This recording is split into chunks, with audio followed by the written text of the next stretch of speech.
Assalamualaikum warahmatullahi wabarakatuh. Sebelumnya, sempatkan menulis sholawat kepada Rasulullah Shallallahu Alaihi Wasallam di kolom komentar. Insya Allah bisa menjadi bukti kecintaan kita untuk mendapat syafaat kelak di akhirat. Semoga kita tetap dalam keadaan sehat walafiat dan selalu diberikan rezeki yang berlimpah oleh Allah Subhanahu wa Ta'ala. Amin ya Rabbal Alamin. Saudara-saudaraku yang dirahmati Allah, Islam sebagai agama rahmat bagi seluruh alam telah mengatur segala aspek kehidupan manusia, baik dalam hubungan dengan Allah Subhanahu wa Ta'ala maupun sesama manusia. Dalam ajaran Islam, perbuatan dosa tidak hanya berdampak pada kehidupan akhirat, tetapi juga bisa menimbulkan akibat buruk yang langsung dirasakan di dunia. Allah Subhanahu wa Ta'ala tidak menunda azab bagi sebagian orang yang melakukan dosa besar, terutama yang merusak tatanan sosial, menzolimi sesama, dan melanggar batasannya secara terang-terangan. Perbuatan dosa yang dampaknya sangat berat ini biasanya bukan hanya bersifat pribadi, melainkan juga berdampak pada masyarakat luas.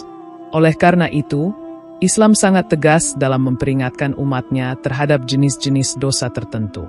Dalam berbagai hadis, Rasulullah Shallallahu Alaihi Wasallam telah menjelaskan bahwa ada dosa-dosa yang azabnya disegerakan di dunia, sebelum siksaan yang lebih berat di akhirat kelak. Mengenali jenis dosa yang mendapat balasan langsung ini sangat penting bagi setiap muslim agar lebih berhati-hati dalam bersikap dan bertindak. Sebab, kehidupan dunia adalah tempat ujian yang nyata. Bila seseorang tidak menjaga batasan-batasan agama, maka ia bisa merasakan hukuman Allah sejak di dunia, baik berupa musibah, kehinaan, ataupun hilangnya keberkahan dalam hidupnya. Berikut 7 perbuatan dosa yang azabnya disegerakan di dunia sebelum akhirat. 1. Berbuat zolim kepada orang lain. Zolim adalah salah satu perbuatan yang sangat dibenci oleh Allah Subhanahu wa Ta'ala. Dalam Islam, kejoliman tidak hanya diartikan sebagai penindasan fisik atau perampasan harta semata, tetapi juga mencakup tindakan menyakiti hati, menuduh tanpa bukti, memperlakukan orang lain secara tidak adil, atau bahkan diam terhadap ketidakadilan.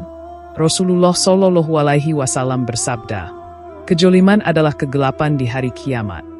Ini menunjukkan betapa beratnya akibat dari kezoliman, tidak hanya di akhirat, tetapi juga di dunia. Doa orang yang dizolimi, meski tidak berdoa dengan kata-kata yang indah atau tanpa suara, akan menembus langit dan langsung didengar oleh Allah. Sebab tidak ada penghalang antara doa orang yang dizolimi dengan Allah Subhanahu wa Ta'ala. Dalam kehidupan sehari-hari, kejoliman dapat menimbulkan berbagai bentuk kerusakan.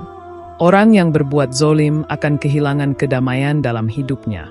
Meskipun terlihat sejahtera secara materi, batinnya akan diliputi keresahan, ketakutan, dan kecemasan. Allah Subhanahu wa Ta'ala akan mencabut keberkahan dari hartanya, menghilangkan kasih sayang dari keluarganya, dan menjatuhkan wibawanya di tengah masyarakat. Balasan ini adalah bentuk peringatan langsung agar pelaku kejoliman menyadari kesalahannya dan segera bertobat. Kejoliman juga bisa menarik musibah yang bukan hanya menimpa pelakunya, tetapi juga orang-orang di sekitarnya. Secara sosial, kejoliman adalah penyakit yang menghancurkan tatanan masyarakat. Ketika kejoliman merajalela, masyarakat menjadi terpecah belah, saling curiga, dan kehilangan kepercayaan satu sama lain. Keamanan tidak lagi terjamin, dan hukum tidak lagi dihormati. Oleh karena itu, Islam menekankan pentingnya menegakkan keadilan dalam segala aspek kehidupan.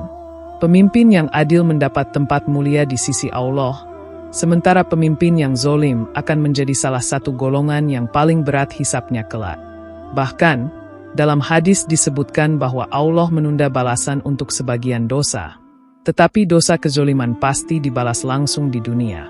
Menjauhi kejoliman bukan hanya perintah agama, tetapi juga bagian dari adab yang luhur.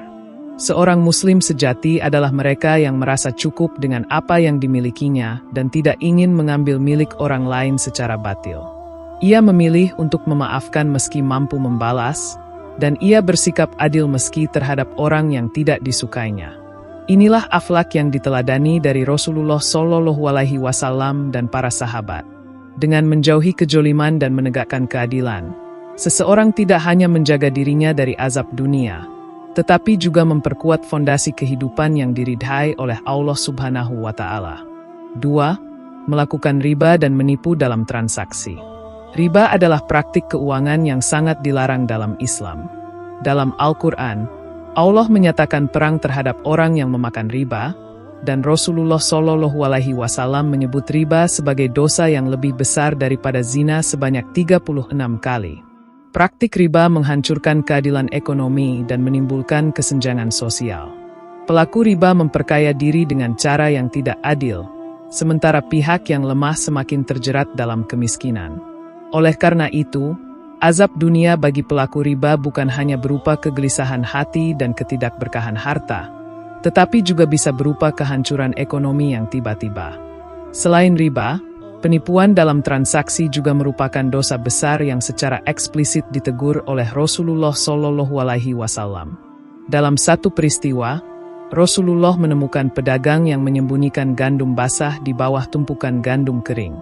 Beliau langsung bersabda, "Barang siapa menipu, maka ia bukan dari golonganku." Pernyataan ini sangat tegas dan mengindikasikan bahwa kejujuran dalam transaksi adalah syarat mutlak keimanan. Penipuan, seperti mengurangi timbangan, menyembunyikan cacat barang, atau berbohong demi keuntungan, akan mengundang azab Allah. Azabnya bisa dalam bentuk kehilangan pelanggan, usaha yang bangkrut, hingga hilangnya kepercayaan masyarakat.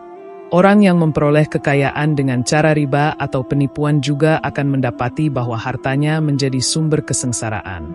Anak-anak tidak menghormati orang tua, pasangan hidup menjadi tidak harmonis, dan kesehatan terganggu. Bahkan, harta yang diperoleh dengan cara haram bisa menjadi sebab tertolaknya doa, sulitnya ibadah, dan kerasnya hati. Ini adalah bentuk balasan yang Allah berikan di dunia sebagai pengingat bahwa keberkahan tidak terdapat dalam harta haram, meskipun jumlahnya banyak. Islam mendorong umatnya untuk melakukan transaksi yang jujur, saling menguntungkan, dan penuh keberkahan. Dengan menjalankan etika bisnis yang Islami, seseorang tidak hanya menjaga dirinya dari azab dunia, tetapi juga mendapat kedudukan mulia di akhirat. Rasulullah sendiri adalah pedagang yang terkenal jujur sebelum kenabiannya. Keteladanan beliau menjadi pelajaran bahwa integritas adalah fondasi utama dalam bermuamalah. Oleh karena itu, jauhilah riba dan penipuan, karena meskipun mendatangkan keuntungan sesaat, keduanya akan menghancurkan kehidupan di dunia dan akhirat. 3. Membunuh tanpa hak. Membunuh tanpa alasan yang dibenarkan adalah dosa besar yang tidak hanya mengundang murka Allah, tetapi juga mendatangkan azab di dunia yang sangat nyata. Dalam Al-Quran disebutkan bahwa barang siapa membunuh satu jiwa tanpa alasan yang sah, maka seakan-akan ia telah membunuh seluruh umat manusia. Ini menunjukkan betapa besar nilai satu nyawa dalam Islam. Pembunuhan merupakan bentuk kezoliman yang paling ekstrim karena menghilangkan hak paling mendasar manusia, yaitu hak untuk hidup. Allah Subhanahu wa Ta'ala telah menetapkan hukuman berat bagi pelaku pembunuhan baik di dunia melalui kisos maupun di akhirat dengan siksaan abadi. Azab dunia yang menimpa pelaku pembunuhan biasanya berupa kehidupan yang penuh dengan ketakutan, rasa bersalah yang tak kunjung hilang, hingga kehinaan di tengah masyarakat. Tak jarang, orang yang telah melakukan pembunuhan hidup dalam pelarian, kehilangan kedamaian, bahkan mengalami gangguan mental akibat dosa besar yang terus menghantui dirinya. Tidak ada kedamaian yang bisa dirasakan oleh orang yang telah menumpahkan darah tanpa hak, sebab Allah mencabut rahmatnya dari kehidupan orang tersebut. Bahkan jika hukum dunia tidak sempat menjangkaunya, hukum Allah tetap akan berlaku. Dampak sosial dari pembunuhan juga sangat luas. Ia dapat memicu balas dendam antar keluarga, perang antar kelompok, atau bahkan konflik berkepanjangan di masyarakat. Maka dari itu, Islam menempatkan hukum kisos sebagai bentuk keadilan sekaligus pencegahan terhadap pembunuhan. Dalam masyarakat yang beradab, kehidupan satu manusia dihargai sedemikian tinggi, dan Islam meletakkan prinsip ini sebagai salah satu inti ajarannya. Jika pembunuhan dibiarkan tanpa balasan, maka ketentraman akan lenyap dan kekacauan akan menyelimuti kehidupan. Islam juga memberikan jalan bagi pelaku pembunuhan untuk bertaubat. Tetapi taubatnya harus tulus dan dibarengi dengan penyesalan yang mendalam serta usaha sungguh-sungguh memperbaiki diri. Meski demikian, balasan dunia atas perbuatannya hampir pasti terjadi, karena dosa ini tergolong dalam kelompok dosa besar yang azabnya disegerakan. Oleh karena itu, menjaga nyawa manusia adalah tanggung jawab besar yang harus disadari oleh setiap muslim. Karena nyawa bukan milik siapapun selain milik Allah Subhanahu wa Ta'ala. 4. Menyebarkan fitnah dan gosip. Fitnah dalam Islam bukan hanya sekadar menyebarkan berita bohong, melainkan mencakup segala bentuk pernyataan atau tindakan yang menyebabkan orang lain jatuh dalam bahaya, terhina, atau kehilangan haknya. Rasulullah Shallallahu Alaihi Wasallam bersabda bahwa fitnah lebih dahsyat daripada pembunuhan, karena fitnah bisa memicu konflik besar, memecah belah masyarakat, bahkan menghancurkan peradaban. Penyebar fitnah akan merasakan azab di dunia berupa rusaknya reputasi, dijauhi oleh masyarakat, dan tidak mendapatkan keberkahan hidup. Hal ini terjadi karena Allah membenci hamba yang menanam benih kebencian di antara sesama manusia. Orang yang suka menyebarkan fitnah dan gosip hidup dalam kondisi hati yang kotor dan gelisah. Mereka biasanya merasa tidak tenang karena takut kebohongannya terbongkar. Ketika kebohongan itu terbongkar, maka mereka akan kehilangan kepercayaan dari orang-orang di sekitarnya. Bahkan, dalam banyak kasus, pelaku fitnah akhirnya menjadi korban fitnah yang lain, sebagai bentuk balasan dari Allah. Hidup mereka dipenuhi konflik, dan relasi sosial mereka penuh dengan pertengkaran dan permusuhan. Dalam kehidupan masyarakat, fitnah adalah akar dari perpecahan dan kerusakan. Ketika berita palsu atau informasi yang belum jelas kebenarannya tersebar luas, maka keharmonisan akan terganggu. Permusuhan tumbuh dari kesalahpahaman, dan kepercayaan yang seharusnya menjadi fondasi hubungan sosial berubah menjadi kecurigaan. Oleh karena itu, Islam mewajibkan umatnya untuk tabayun atau klarifikasi sebelum menyebarkan informasi. Bahkan, diam lebih baik daripada berbicara sesuatu yang tidak pasti atau mengandung keburukan. Islam menekankan pentingnya menjaga lisan, karena lisan adalah alat yang bisa menyelamatkan atau mencelakakan seseorang. Rasulullah Shallallahu Alaihi Wasallam bersabda bahwa sebagian besar penghuni neraka adalah mereka yang tidak menjaga lisannya. Maka, menyebarkan fitnah dan gosip bukan sekadar kesalahan kecil, melainkan dosa besar yang mengundang murka Allah. Seseorang yang menjaga lisannya akan mendapat kedudukan mulia di sisi Allah, sedangkan yang menjadikan lisannya sebagai alat menyakiti akan segera merasakan balasan buruk dalam kehidupannya. 5. Mengabaikan kewajiban sholat. Sholat adalah tiang agama, dan siapa yang meninggalkannya secara sengaja telah merobohkan fondasi iman dalam dirinya. Rasulullah Shallallahu Alaihi Wasallam menyebutkan bahwa pembeda antara orang beriman dan kafir adalah sholat. Oleh karena itu, meninggalkan sholat bukan sekadar kelalaian biasa, tetapi merupakan dosa besar yang sangat berbahaya. Seseorang yang tidak melaksanakan sholat akan mendapatkan balasan langsung di dunia berupa hati yang gelisah, hidup yang terasa sempit, dan rezeki yang tertahan. Allah berfirman bahwa barang siapa berpaling dari peringatannya, maka ia akan merasakan kehidupan yang penuh kesempitan. Dalam kehidupan nyata, banyak orang yang meninggalkan sholat mengalami kekacauan hidup. Mereka sulit mendapatkan ketenangan, hatinya kosong, dan arah hidupnya menjadi tidak jelas. Hubungan sosial mereka juga mudah retak, karena sholat sejatinya adalah penguat akhlak dan pengendali diri. Tanpa sholat, seseorang cenderung mengikuti hawa nafsu dan tidak memiliki ikatan spiritual dengan Allah. Akibatnya, ia rentan terjerumus ke dalam perbuatan maksiat lainnya. Azab dunia bagi orang yang mengabaikan sholat tidak selalu berupa musibah besar, tetapi bisa datang dalam bentuk dicabutnya keberkahan dari waktu dan usia.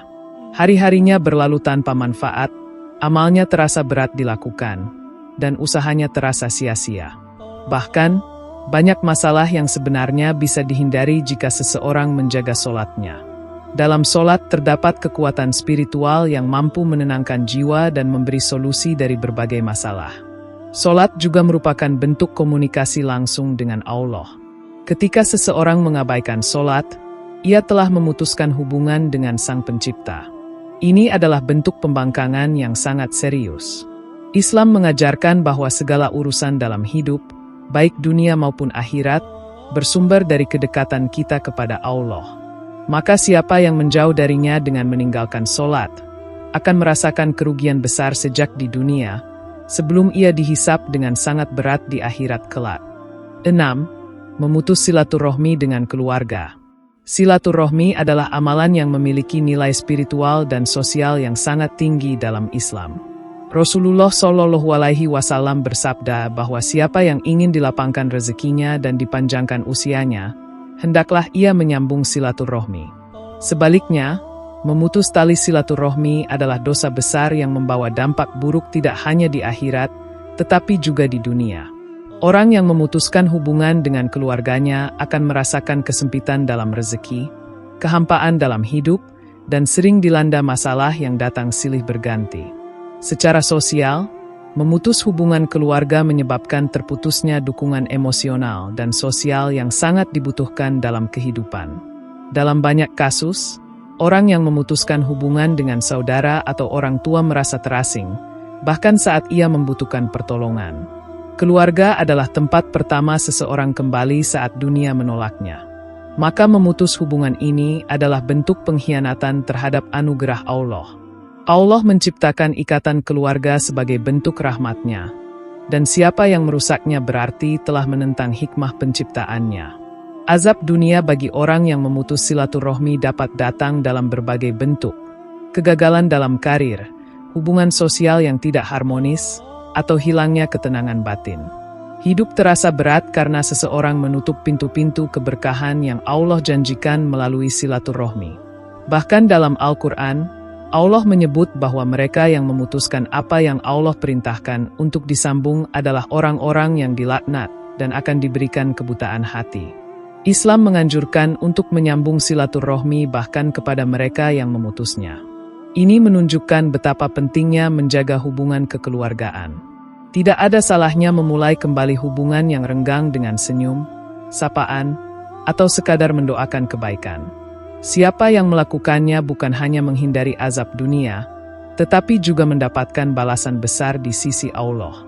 Sebab, menyambung silaturahmi adalah tanda keimanan dan bagian dari akhlak mulia seorang muslim sejati. 7. Berzina atau melakukan perbuatan tercela lainnya. Zina adalah perbuatan keji yang secara tegas dilarang dalam Islam. Allah Subhanahu wa Ta'ala menyebutkan dalam Al-Quran, "Dan janganlah kalian mendekati zina. Sesungguhnya zina itu adalah suatu perbuatan yang keji dan jalan yang buruk." Kalimat "jangan mendekati" menunjukkan betapa tegasnya larangan ini, bukan hanya terhadap perbuatannya, tetapi juga segala bentuk pendekatan atau jalan yang mengarah padanya. Zina merusak moral individu, menghancurkan institusi keluarga, dan menimbulkan kerusakan sosial yang luas. Azab dunia bagi pezina bisa datang dalam bentuk aib yang terbongkar, hubungan rumah tangga yang rusak, anak yang terlantar, hingga penyakit menular. Perzinaan seringkali mengawali deretan dosa lainnya, kebohongan, pengkhianatan, bahkan pembunuhan, seperti aborsi atau pembuangan bayi. Orang yang terbiasa melakukan perbuatan ini akan kehilangan rasa malu, dan hatinya mengeras dari cahaya petunjuk Allah. Rasulullah Shallallahu Alaihi Wasallam bersabda bahwa orang yang berzina ketika sedang berzina maka keimanannya tercabut darinya. Ini menunjukkan bahwa zina tidak hanya merusak jasmani, tetapi juga menghancurkan ruhani seseorang secara langsung. Dampak sosial dari zina juga sangat merusak. Ketika perzinaan menyebar luas, masyarakat kehilangan nilai-nilai kesucian, anak-anak tumbuh tanpa kejelasan asal-usul, dan kehormatan wanita menjadi ternoda. Penyakit menular seksual, kehancuran rumah tangga, serta penyebaran pornografi adalah akibat langsung dari budaya zina. Islam menutup semua celah menuju zina, mulai dari menjaga pandangan, menahan hawa nafsu, hingga menetapkan hijab sebagai perlindungan dari fitnah. Allah membuka pintu taubat bagi semua pelaku dosa, termasuk pezina.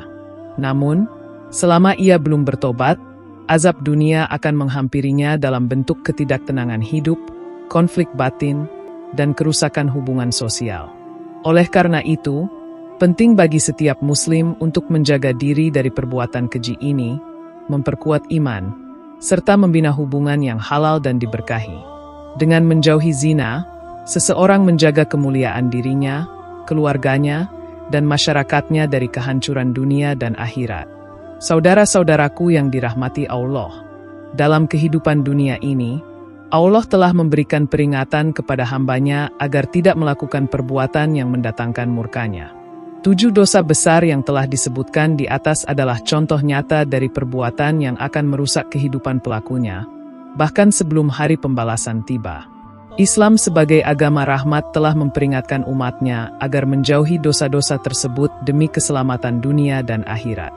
Setiap dosa yang mendatangkan azab langsung di dunia juga menjadi pelajaran bagi orang-orang beriman, bahwa kehidupan yang diberkahi tidak hanya datang dari usaha duniawi, melainkan juga dari ketaatan kepada Allah dan menjauhi larangannya.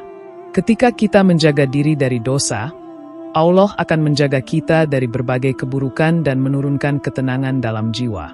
Oleh karena itu, marilah kita semua senantiasa muhasabah diri, memperbaiki hubungan dengan sesama, menjaga kewajiban sebagai hamba, dan menjauhkan diri dari dosa-dosa besar yang mengundang azab dunia. Semoga Allah selalu membimbing kita di jalan yang lurus dan menjadikan kita hamba yang taat, bertakwa, dan selamat dari siksa dunia maupun akhirat. Demikian yang dapat saya sampaikan. Semoga yang menyimak video ini sampai akhir, terhindar dari neraka, dan dimasukkan ke dalam surganya. Amin ya Rabbal Alamin.